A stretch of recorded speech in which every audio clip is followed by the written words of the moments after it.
ও জননী আমার খাতুনের জান্নাতের ইতিহাস একটু শুনলাম।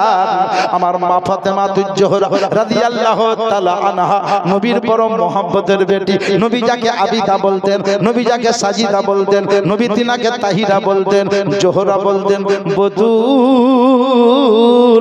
বলতেন। আবার মাঝে মাঝে নবী নিজের মা জননীর নাম ধরে ডাকতেন। নবী বাড়ি এসে দরজায় এসে বলতেন, কই মা আমার মা আমিনা। বেটিকে আজকাল মায়ের নাম ধরে আপনি ডাকেন, বেটির নাম ধরে ডাকা জানেন না।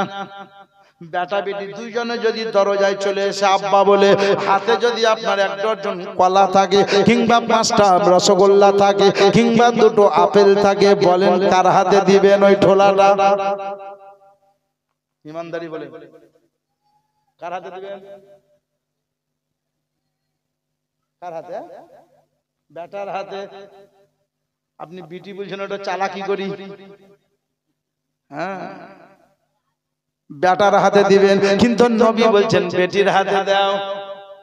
কেন? বেটির হাতে দাও। বেটা তো তোমার ঘরে যতদিন বাঁচবে থাকবে, বেটি আজ আছে কাল থাকবে না। আমার নবী বলেছেন যার ঘরে বেটি বেশি হয় তার ঘরে আল্লাহ পাকের রহমত বেশি নাজিল হয়। কিন্তু আমরা উল্টা, বিটি হইল তো মুখের 99 আর বেটা হইল তো সুবহানাল্লাহ মুখখান 55।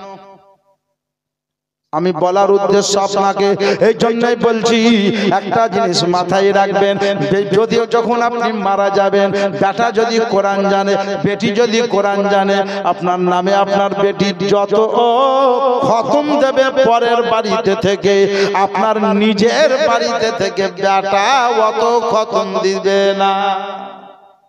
মিল করে বেটা ভুলিয়ে যাবে, পড়বে না। ও মুসলমানের আগো, বেটি পরের বাড়িতে আছে, শ্বশুর মারা গেছে তারও নামে পড়তে হয়, শাশুড়ি মারা গেছে তারও নামে পড়তে হয়। এক্সট্রা আবার চিন্তা করে আমার বাপের নামে পড়তে হবে, মার নামে পড়তে হবে, গর্ভধারিণী মা। কিন্তু আপনার বাড়িতে থাকে, আপনার স্টাটে বসবাস করে, আপনার জমি শোষণ করে, আপনার টাকা ব্যবহার করে, আপনার জমি চাষ করে, ওই বেটাটা সপ্তাহে একটা দিন জুম্মার দিন আপনার কবরখানা জিয়ারত করতে যায় না। আবার লোক যদি বলে, মাওলানা গোলাম মহিউদ্দিন যদি বলে আপনার আব্বা মারা গেল, চাল্লিশা করলেন আলহামদুলিল্লাহ, বাৎসরিক সভা করেন, গা কিছু সিন্নি করে, বেশি না পারবেন মোটামুটি 50 কিলো চালের বিরিয়ানি, সবজি বিরিয়ানি করে তাবারুক সিন্নি হিসাবে বিতরণ করে খাইয়ে দেন গা। মাওলানা কাউকে নিতে হবে না, আমি যাব দোয়া করে চলে আসবো। তো বলবে মৌলভী সাহেব বসে বসে খাই, ভালো মজা লাগছে তো, 5000 খরচা হবে, পাবো গতি? বিবেককে জিজ্ঞাসা করলো না, যার ভিডিতে আছি তোমার ছিলি গতি, যার ভিডিতে এখন আছি ছিলি গতি। এই ভিডিটা তোর দাদার ছিল চলে গেছে, বাপের ছিল চলে গেছে, তুমি আছো চলে যাবা, ছেলে আসবে সেও চলে যাবে, কে দুনিয়াতে থাকবে না। আমার বিশ্ব নবী নিজের ইন্তেকালের খবর বেটিকে দিলেন, তো বেটি কাঁদতে লাগলেন। মা ফাতেমা দ্বিতীয় কানে বললেন, বেটি কাঁদিও না, আমার বংশের রক্তের রিলেটিভের মধ্যে আমার পরে পরে তুমি যাবা। আমি বলে আব্বা কয়দিন পরে যাব? আমার 6 মাস পরে তুমি যাবা। ফাতেমা হাসতে লাগলেন, আব্বা গো আপনার 6 মাস পরে আমি যাব। হ্যাঁ বেটি, আব্বা আমি যে মাসে ইন্তেকাল করব কি মাস হবে? বলে রমজান মাস হবে। আব্বা কয় তারিখ হবে? বলে 3 তারিখ। আব্বা কি বার হবে? বলে মঙ্গলবার। জোরে বলুন। নবী অগ্রিম বলে দিচ্ছেন, গায়বের খবর দাতা আমার দয়ার নবী। এই জালসাটা আপনাদের বেশ কিছুদিন আগে ছিল নাকি হযরত? কিন্তু বৃষ্টি কাদা পানির লেগে উনি বলছেন এটা হয়েছে তো ওটা হয় না। কখনো মাওলানা মুয়াজ্জম সাহেবের ডেট ফাঁকা তো আমার ফাঁকা নাই, আমার ফাঁকা তো ওনার ফাঁকা নাই, দুইজনে অ্যাডজাস্ট করে এটা ডেট হলো। কিন্তু দুজনের অ্যাডজাস্টের আগে আল্লাহর দরবারে চলে গেছে, নবী মুস্তাফার দরবারে চলে গেছে। এইখানে যেদিন জালসা হবে সেদিন 19 তারিখ হতে হবে। আজকে জালসা হবে এটা আগেই মার্ক মারা হয়েছে। আমার দয়ার নবী বলেছেন, ওগো তোমরা জেনে রাখো, মনে রাখো, যেদিন ডেট করো না কেন জালসা ওই দিন হবে। এইখানে কতটা লোক পুরুষ আসবে, কতটা মহিলা আসবে, কতটা বৃদ্ধা, কতটা বৃদ্ধ, কতটা যুবক, কতটা যুবতী, কতটা বাচ্চা, কতটা বাচ্চি, কতটা দূর দূরান্ত থেকে ইউটিউবার আসবে, কতটা আলেম ওলামা আসবে, কতটা সাইরে ইসলাম আসবে, কতটা কে আসবে, আগেই লেখা গেছে, আগেই নবী রওজাতে পৌঁছে গেছে। আমার গায়বের খবর দাদা পয়গম্বর বললেন, বেটে গো তুমি আমার 6 মাস পরে ইন্তেকাল করবে রমজানের 3 তারিখ। আব্বা দিনে না রাতে, মাগরিবের পরে এশার আগে। বলে বার কি বার? মঙ্গলবার। ও মুসলমানের আগো, মা ফাতেমা দিন গণনা করতে লাগলেন, কিন্তু খাতুনে জান্নাত মৃত্যুর কথা শুনে হাসতে লাগলেন। কেন হাসছেন? হযরতে আয়েশা সিদ্দিকা বললেন, বেটি হাসতে কাঁদতে কাঁদতে হাসতে লাগলেন, মা গো আমার আব্বা দুনিয়া ছেড়ে যাবে, এই জন্য আমি ফাতেমা কাঁদছিলাম। আমার আব্বা ইন্তেকাল করবে, এই জন্য ফাতেমা আমার কলেজে ফেটে গেল। আমি আব্বা হারা হয়ে যাব, আপনি নবী হারা হয়ে যাবেন। নবী শুধু আমাদের চোখ থেকে আড়াল হবে। আব্বা বললেন, বেটি কাঁদিও না, আমার রওজা শরীফে যাবা, যে কোনো সমস্যা নিয়ে যাবা, আমি নবী সমস্যার সমাধান করে দিব। আমি হয়তো মাটির উপরে দেখবে না, কিন্তু মাটির ভিতরে আমি আমার রওজা শরীফে আরাম করব, আমি আমার রওজাতে নামাজও পড়ব, তারাবি পড়ব। বেটি গো আমি রোজা করব, সেহরি করব, তবে আমার খাবার দুনিয়ার খাবার থাকবে না। আমার ইফতারি দুনিয়ার ইফতারি নয়, আমার সেহরি দুনিয়ার সেহরি নয়, আমার খাবার হবে জান্নাতি খাবার। বেটি কাঁদিও না মা। খাতুনে জান্নাতকে বললেন, বেটি আমি তোমার জন্য জান্নাতে বসে দস্তরখানা বিছিয়ে অপেক্ষা করব। বাপ বেটি একসঙ্গে জান্নাতি খানা খাবো।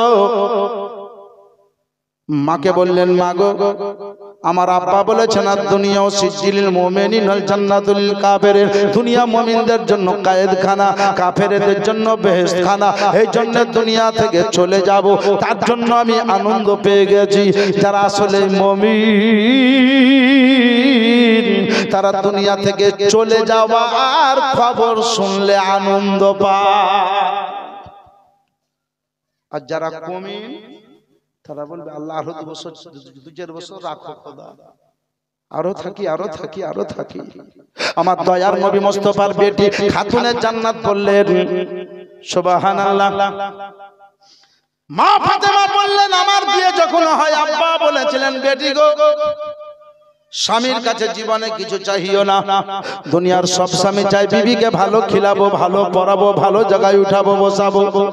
আমি আমার স্বামী মাওলাই আলীর কাছে জীবনে কোনোদিন কিছু চাইনি, তবে ইন্তেকালের আগে দিন একটা জিনিস চেয়েছিলাম। কি চেয়েছিলাম জানেন? হযরত আলী আমার বাড়ি ঘরটা দেখে বললেন, বিবি এত সুন্দর বাড়ি ঘর সাজিয়েছো, মনে হচ্ছে কালকে ঈদের দিন হবে। বললে, স্বামী গো সবে মাত্র তো রমজান মাসও ঢুকলো, ঈদের দিন হবে না, বরঞ্চ আপনার বিবির বিদায়ের দিন হবে। হায় হায় হায়। মাওলাই আলী বললেন, বিবি তাহলে 6 মাস আজকে পূর্ণ বললে যে কালকে চলে যাব। আমি আপনার কাছে জীবনে কিছু চাইনি, আজকে একটা জিনিস চাইবো। মাওলাই আলী বললেন, বিবি কি চাইবা চাও? বললে, হুজুর টাকা পয়সা চাইবো না, জমি জায়গা চাইবো না, অট্টালিকা বিল্ডিং চাইবো না, শুধু একটা জিনিস চাইবো, আমি দুনিয়া ছেড়ে চলে যাব, আপনি আবার বিয়ে করবেন, আমার হাসান ও হুসাইনের সৎলা মা ঘরে আসবে। হুজুর সৎলা মা ঘরে আসবে। সৎ মা কারো ভালো হয়, কারো হয় না। সৎ মানে ভালো, সৎ কথাটার মানে ভালো। এই লোকটা খুব সৎ মানে ভালো লোক, কিন্তু মায়ের আগে যখন সৎ লাগিয়ে দিবে তখন কিন্তু মানে উল্টা হয়ে যায়।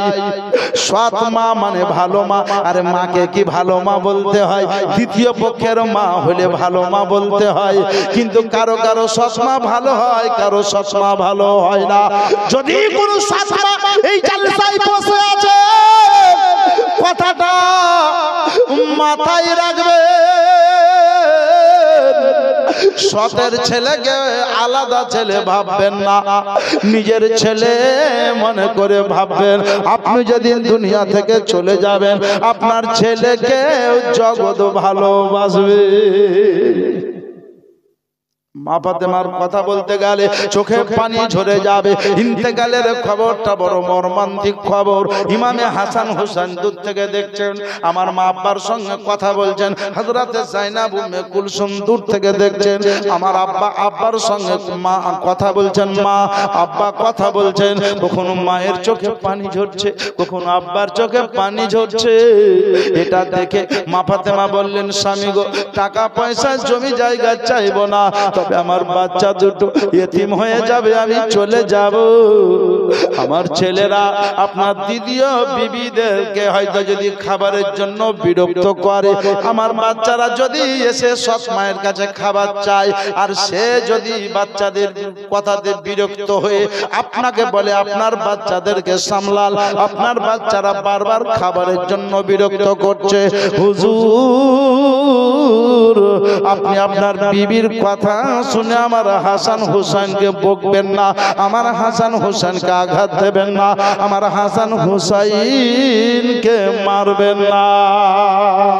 আমার বাচ্চা বারবার খাবারের জন্য বলেছে, খাবার দিতে না পারলেও আদর দিয়েছি, খাবার দিতে না পারলেও কোরআন শুনিয়েছি, খাবার দিতে না পারলেও দরুদ পাক শুনিয়েছি, সালাত ও সালাম শুনিয়েছি, সবুরের কথা শুনিয়েছি।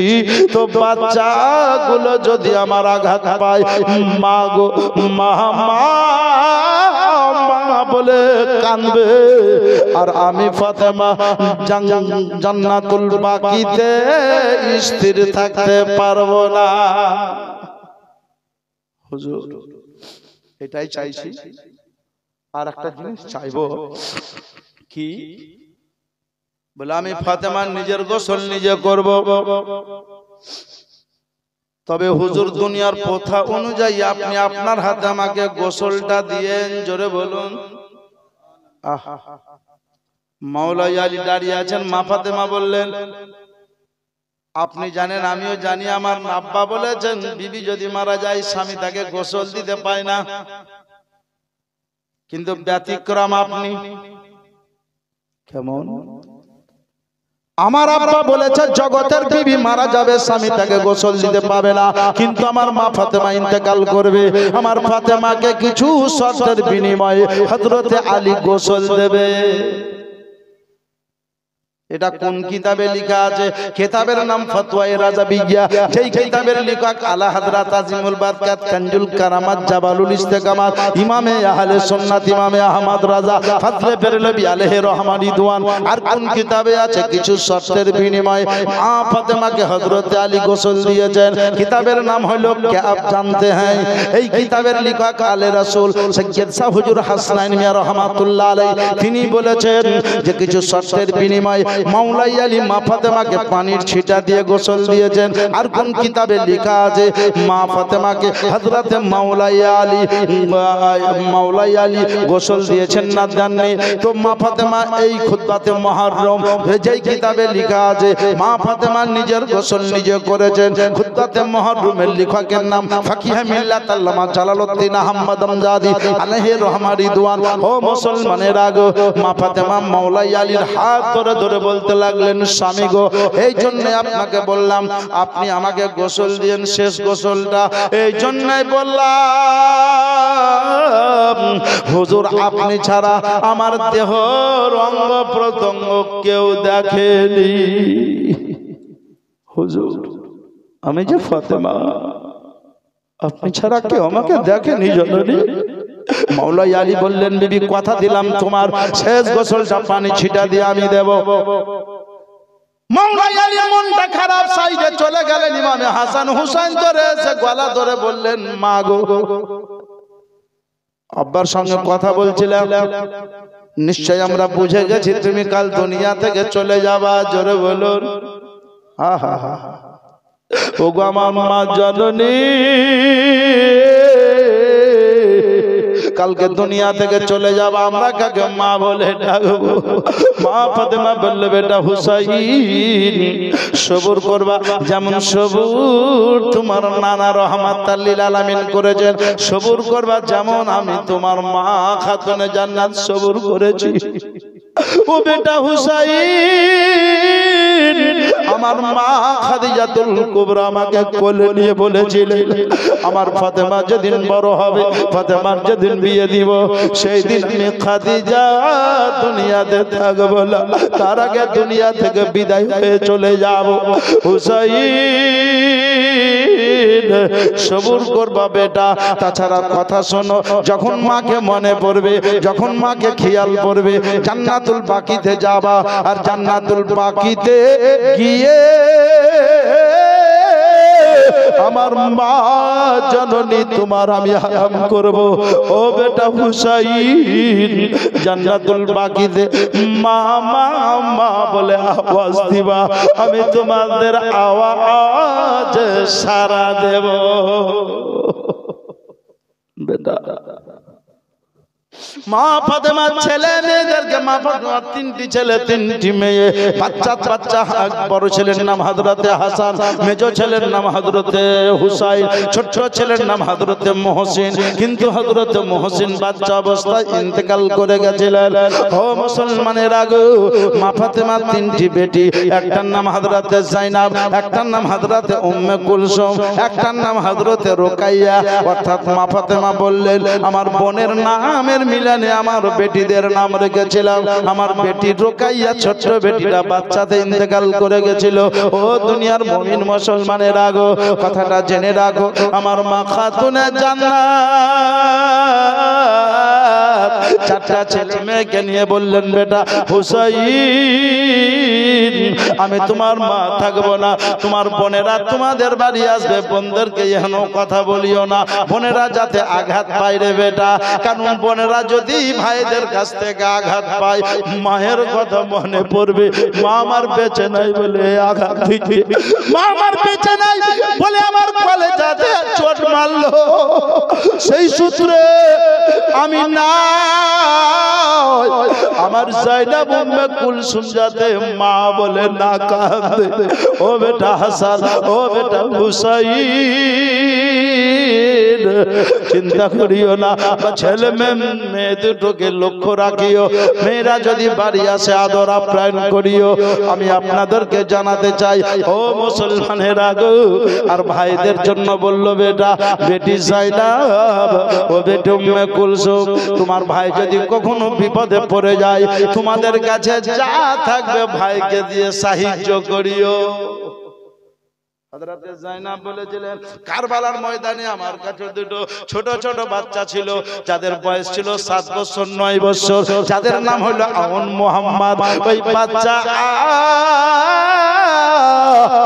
দেরকে আমি কোরবানির জন্য তৈরি করে দিয়েছিলাম ভাই হুসাইনকে, আর বলেছিলাম আমার নানা বলেছেন আল্লাহর রাস্তায় সাদকা করে দিলে বালা মুসিবত দূর হইয়া যায়।